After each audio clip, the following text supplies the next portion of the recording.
In front of me is REALME C71 and today I would like to show you how you can operate voice recorder.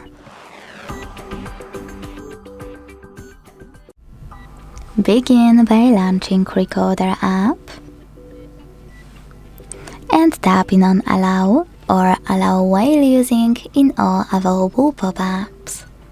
Now before creating your recording, use this gear on the left and operate all of those options however you want to.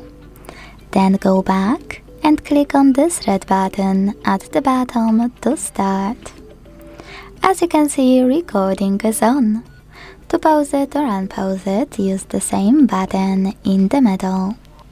To add a bookmark, unpause it and then click on this left one. To end it and save it though, click on the right one. Now to access your recording, when recorder is off, you need to click on this right button with now 3 lines.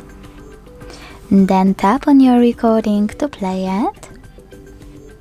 And to manage it, hold it instead.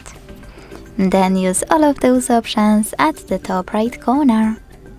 By clicking on this icon, you can send your recording. By clicking on those 3 dots, you can, for example, rename it by hitting rename, typing in whatever you want to, and hitting abandon or save. To get rid of it, just use bin icon also at the top right corner and confirm your choice in the pop-up. Thanks so much for watching. If you enjoyed this video, leave a like, comment and subscribe. Bye!